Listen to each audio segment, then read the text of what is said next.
Ava Thompson sat perfectly still in her chair, eyes fixed on the whiteboard as her honors physics teacher discussed quantum interference. The low hum of fluorescent lights buzzed overhead. It was only her third day at Bradford Academy, but she already understood more than she needed to about how the place worked.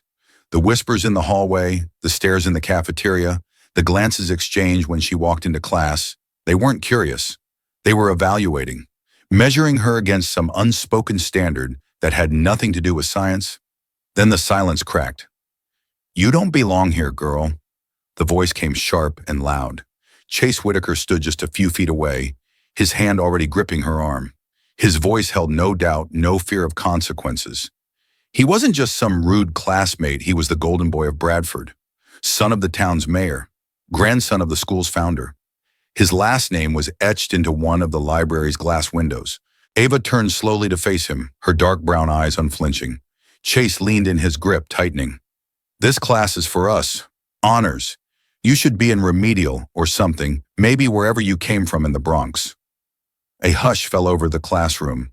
23 students, 24 phones nearby. Not one moved. Ava's voice came low, almost too calm. "Let go." Chase smirked, tightening his hand around her wrist. "What are you going to do? Cry, scream? You're out of your league, sweetheart." A ripple of laughter, nervous and mean, floated from the back of the room. Brady and Seth Chase's ever-present shadows grinned like they were watching a show. A blonde girl near the window whispered, "Didn't they say she came in on some diversity scholarship?" The teacher, Mr. Halverson, froze near the lab counter, his mouth slightly open, unsure whether to intervene. Ava didn't flinch. She didn't shout. She let Chase feel comfortable, confident. She allowed him to believe he was in control. But what no one in that room knew was that Ava Thompson had spent the last 8 years in a different kind of classroom, the boxing ring at Bronx Eastside Gym. What no one saw was the precision in her breath, the way her feet subtly shifted, grounding her body. Her coach used to say, "There are 2 kinds of strength, the kind that knocks people down and the kind that never lets you be moved." Then in one clean, fluid motion, she turned her wrist sharply, breaking his hold.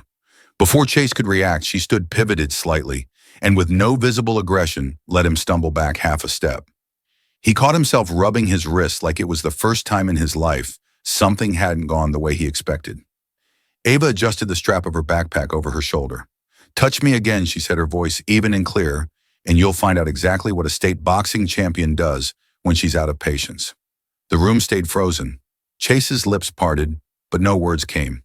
A few phones were silently lowered. The blonde girl near the window blinked, mouth slightly open. Even Mr. Halverson seemed unsure whether to say something or let the moment pass. Ava didn't wait for anyone's approval.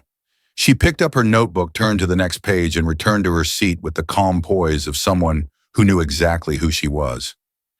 The tension in the room hung heavy like the space before a storm hits. But the storm wasn't in the past, it was just forming. What happened next didn't explode, it simmered. By lunchtime, Ava could feel the shift in the air. It wasn't just glances anymore. It was side eyes, half-heard whispers, the cold vacuum that forms when people decide you're dangerous, but don't have the courage to say it to your face. She walked into the dining hall and saw students huddled around phones. Her name wasn't mentioned directly, but she could see it in the way they looked at her, and then quickly looked away. The story had started to twist. Somehow, Chase, red-faced and nursing a bruised ego, had become the victim. Rumors move faster than truth, and Chase's version was spreading like wildfire. According to him, she had attacked him. Unprovoked, violent, threatening. "I was just trying to calm her down," he reportedly said. She snapped. Ava sat alone at the far edge of the cafeteria, ignoring the stares, focusing on her sandwich, even though she had no appetite. She knew better than to defend herself with words. Not yet. Her mother's voice echoed in her mind, steady and resigned. "When you walk into rooms they never built for you, they'll watch every move you make like it's evidence." At the next table over, Chloe Mayfield, student council darling and daughter of a local judge, whispered loudly enough to be heard. "She just fits the stereotype. Comes in here swinging." Ava didn't flinch, but she heard. She always heard. Across the room, someone stood up, a small, wiry girl in a denim jacket and thick curls tucked behind her ears. Lena Alvarez. They hadn't spoken since Ava arrived, but now Lena approached, slowly sat down, and without looking directly at Ava, slid a folded napkin across the table. Ava opened it. On the inside, in tiny block letters, it read, "I heard what they're saying. I've got some of it recorded.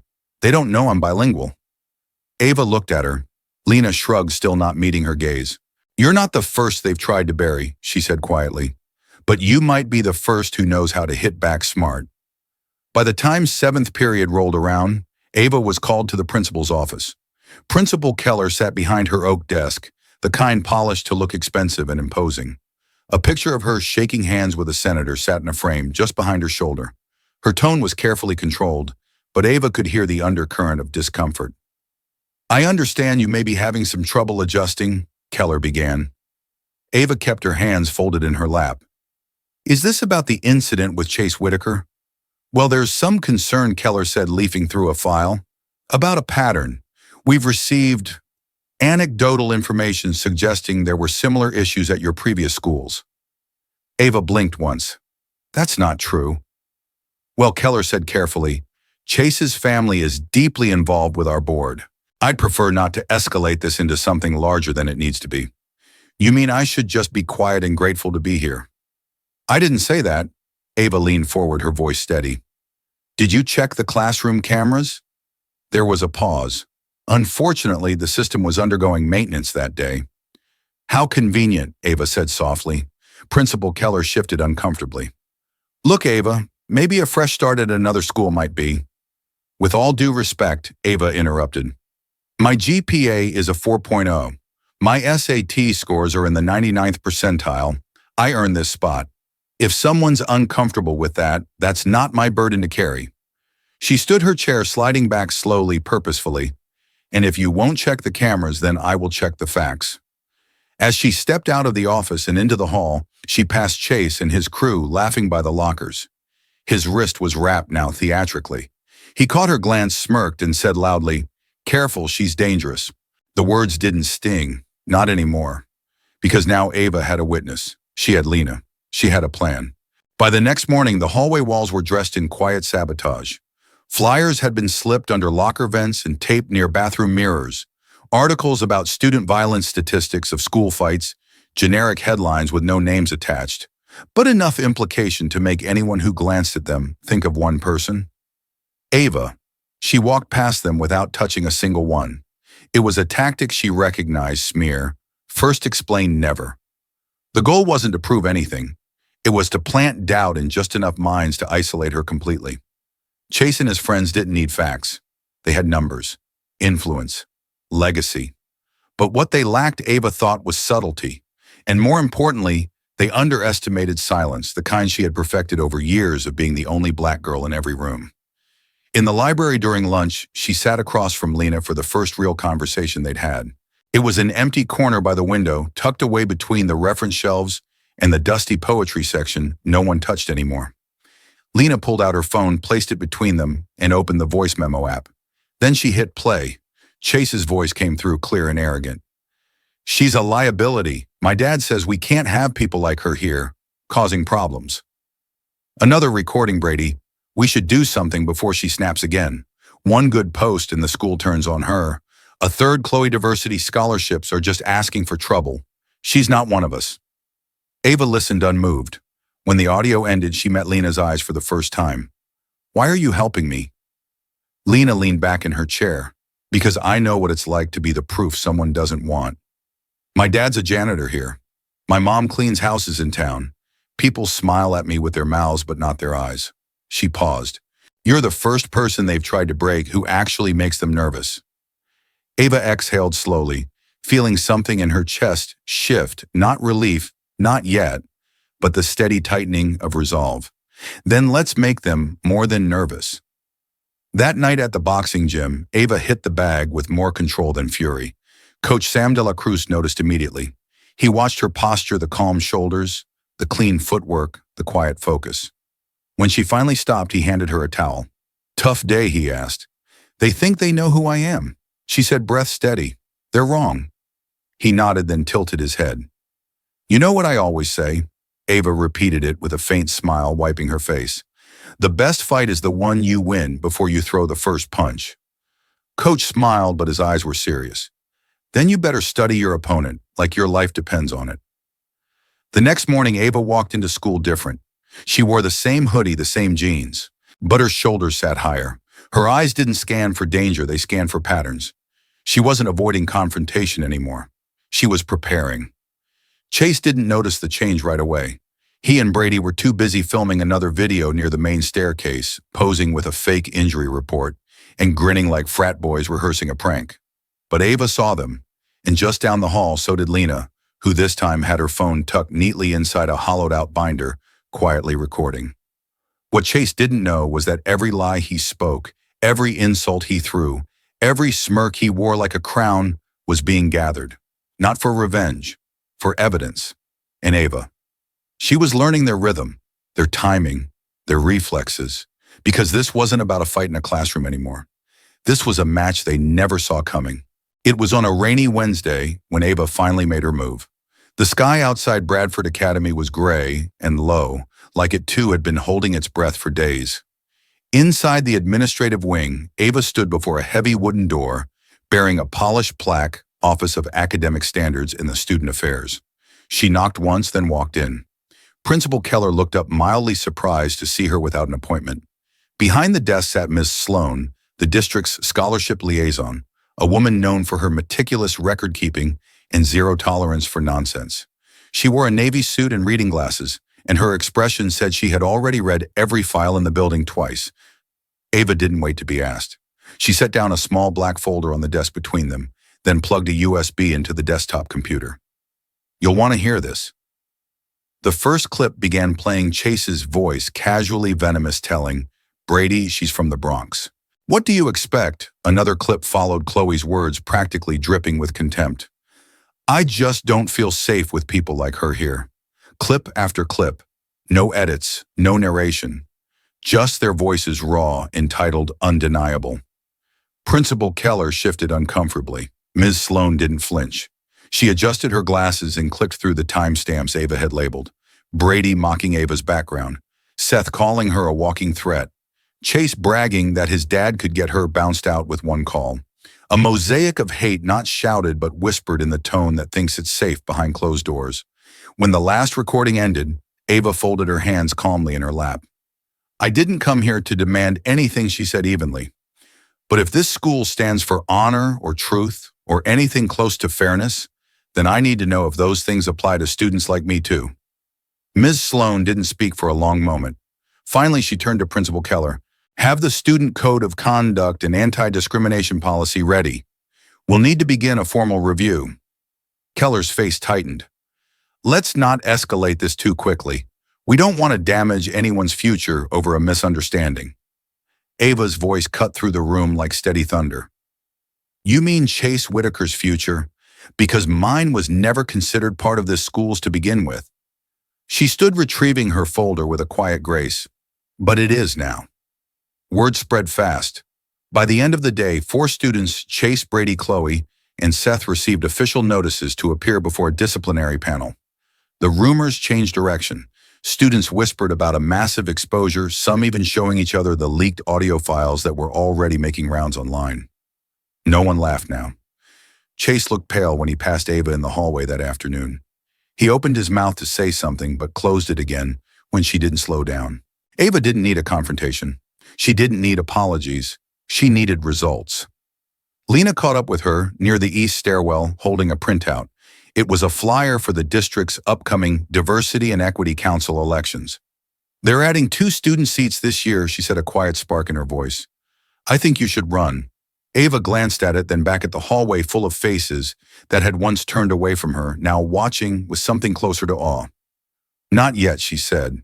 "I've got one more round to finish," because she knew Chase wasn't done. Not yet. Entitlement never backed down quietly. But for the first time, Ava wasn't just playing defense. She was controlling the fight. She was controlling the fight, and now the ring belonged to her. Friday morning came with a tension so thick it felt like the walls themselves were listening. Chase and his friends had been summoned to the principal's office during third period. No one knew exactly why, but everyone knew. Ava walked past clusters of students whispering near their lockers, phones out, speculation swirling. Some looked at her with unease, others with quiet respect. No one dared meet her gaze too long. Inside the principal's office, Chase sat flanked by Brady, Seth, and Chloe. He wore his varsity jacket like armor. His expression practiced indifference, but the bandage still wrapped around his wrist looked comically theatrical under the fluorescent lights. Principal Keller sat straighter than usual.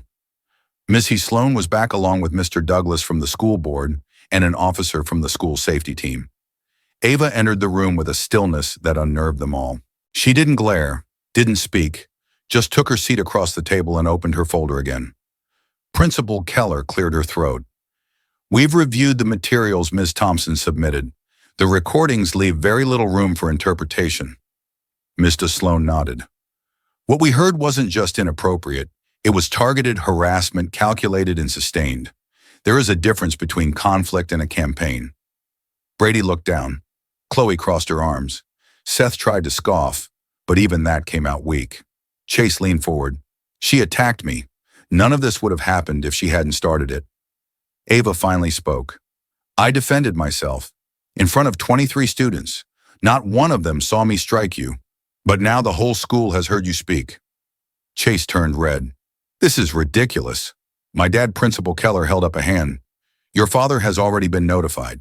The board has voted unanimously on the following: Chase Whitaker. You are suspended for 2 weeks and will carry a permanent disciplinary mark on your record." Chase opened his mouth again, but the officer interrupted. "You might want to be careful what you say next, son. You're lucky this isn't a criminal hearing. Brady received a week's suspension. Seth, too." Chloe, after her remarks were played back in the board meeting, was assigned 40 hours of community service with a local civil rights group. Ava didn't smile. She didn't gloat. She simply nodded once, not in triumph, but in recognition. Justice wasn't a victory parade. It was acknowledgement. When the 4 students left the room, their footsteps were quiet. Not one looked back. Outside, Ava paused just long enough to breathe. For the first time in weeks, she could hear her own thoughts without drowning in noise. But as she turned the corner toward the science wing, Lena was already waiting, eyes wide. "They're saying you ended them," she said, a little breathless. "I didn't end them," Ava replied. "They did that to themselves. I just held up the mirror." Lena handed her a small envelope. Inside was a note from the Regional Student Leadership Board. Ava had been nominated for their Youth Advocate Award. She stared at the paper for a long second. "I didn't ask for any of this." "No," Lena said, "but you earned every part of it." That afternoon, as the school day waned and the hallways emptied, Ava sat outside on the bleachers behind the gym, her hands resting on her backpack. The sun had broken through the clouds, spilling golden light across the field. Coach De La Cruz texted her one line: "First round's done." "You're still standing. That's all that matters." Ava looked out across the field where kids were starting their lacrosse drills. Chase's old world, but now it didn't look quite so untouchable. In the weeks that followed, Bradford Academy began to transform, not with the noise of revolution, but with the quiet tension of a place unlearning itself. What Ava had done wasn't just defend her name. She had cracked something open. And while cracks may not be loud, they let light in. The whispers about her became fewer. The stares dulled into glances, then into nods. Ava wasn't suddenly popular, that wasn't the goal. But she had become undeniable. The girl who once walked through those halls trying not to make a ripple, now moved with a calm assurance that made others adjust their pace. Even teachers had changed their tone. Mr. Halverson, the physics teacher who'd once stood frozen during the altercation, stopped her after class one afternoon. He didn't say much, just handed her a sealed envelope and nodded. Inside was a nomination form for student council president, already filled out in his neat handwriting. At the bottom, he'd scribbled in ink, slightly smudged from hesitation: "This place could use someone who isn't afraid of hard truths." Ava didn't campaign with bright posters or candy giveaways. She didn't need to. When the debate came, she stood on stage in her simple denim jacket, no makeup, no performance, and said only this: "Leadership isn't about power. It's about listening, showing up, and not backing down when it's easier to stay quiet." The applause didn't erupt. It built like thunder that starts in the distance and rolls closer. When the votes were counted the following week, Ava had won by a margin that surprised even the teachers. The girl who had once been treated like a threat was now the voice of the entire student body. But she didn't stop there. Together with Lena, Ava launched the Equal Roots Initiative, a mentorship program pairing upperclassmen with underrepresented students new to Bradford. It wasn't just about tutoring or tour guides. It was about survival, understanding the subtle codes of belonging and giving younger students something Ava had never been given: a map. They recruited volunteers. They met with faculty. They pitched the program to the school board. And for the first time in Bradford's history, every board member said yes, even the ones who once thought Ava's name belonged on a transfer list. Principal Keller, once stiff and cautious, began to linger during meetings. She never said much, but Ava noticed the way she took notes, nodded at hard moments, and just once clapped. As for Chase, he never returned. After the disciplinary hearing, his family quietly withdrew him from Bradford. Rumor was he'd been sent to a military prep school out of state. There were murmurs of rescinded recommendations, of lost scholarships, but Ava never indulged in those details. What mattered more were the spaces he'd left behind, spaces now filled by students who felt safer, louder, and more willing to be themselves. Brady was removed from the lacrosse team. Seth transferred to another school across town. Chloe completed her mandatory community service and awkwardly but sincerely left a folded apology note on Ava's locker. Ava never responded. Some things didn't require acknowledgement, only forward motion. What Ava did take time for were the small victories. Like the freshman girl from Queens who nervously asked if she could sit next to Ava during study hall. Like the junior who'd been afraid to come out until Ava stood in front of the school and said belonging should never be begged for. Like the teacher who used to say her name wrong, but now practiced it until he got it right. One afternoon, while Ava was reviewing scholarship essays in the student council office, her phone buzzed. It was a photo from Coach De La Cruz, a new banner hanging at the East Side Boxing Club. It read, "Control is louder than chaos." Underneath it was a message. "You still move like a fighter, just a different kind now." Ava stared at it for a long time, then smiled. There was only one place she hadn't gone back to yet. The room where it all began. The place where someone once told her she didn't belong, and she knew it was time. So she went back. The honors physics classroom hadn't changed much. The same lab tables, the same faint chemical scent from the storage closet, the same window that overlooked the east courtyard where the magnolia trees were just starting to bloom. But something about the space felt different now, as if the room itself remembered what had happened there and was waiting to see what she would do next. Ava stepped inside quietly, her sneakers squeaking softly against the tile. The class was empty for the moment, the bell for fifth period still minutes away. She walked over to the desk where she had once sat third row from the window, second seat in, and ran her fingers across its edge. It still had the faint scratches in the wood, like someone had once tried to carve their initials, but stopped halfway through. That day, that moment, the way Chase had grabbed her arm, the way no one moved, the way her own breath had gone completely still before she acted. She remembered all of it. But what came back most vividly wasn't fear or anger. It was clarity. Because it was in that exact moment, before the backlash, before the rumors, before the files and the recordings and the hearings, that she had made a decision. Not just to fight back, but to do it differently. To not let them define her by their story. She sat down in that same chair now, not to relive the moment, but to reclaim it. The door opened a minute later, and a younger student peeked in. "Sorry, I thought this room was empty," Ava smiled. "It is. For now." The girl stepped inside slowly. She looked maybe 15, with nervous eyes and a backpack twice her size. She glanced around, then whispered, "This is the science room where it happened, isn't it?" Ava raised an eyebrow. What happened?" "You know," the girl said, hesitating, "where he tried to, and you." Ava leaned back in the chair, then nodded slowly. "Yeah, this is that room." The girl bit her lip. "I just started here last week. I'm from Yonkers. They gave me the scholarship. I wasn't sure I could stay." Ava stood crossing the room until they stood shoulder to shoulder. She looked at the girl in the way Coach De La Cruz used to look at her, like he saw everything she didn't yet know she carried. You'll stay, Ava said, not because they let you, but because you decide to. The girl blinked hard. Did it get easier? Ava paused, then shook her head. No, but I got stronger, smarter, louder when I needed to be, quieter when it counted more. They stood in silence for a moment, 2 chapters from the same book, one still being written. Later that week, Ava stood at the podium in the packed auditorium for graduation. The entire school was there. Parents, teachers, board members. Even Principal Keller standing off to the side with a strangely proud expression Ava would have thought impossible months ago. Her voice rang clear. A year ago, someone told me I didn't belong here. And in a way, they were right. I don't belong to what this school was. She paused, letting that truth settle like dust in sunlight. I belong to what it's becoming. The audience rose in waves, applause, cheers, even some tears. But Ava didn't cry.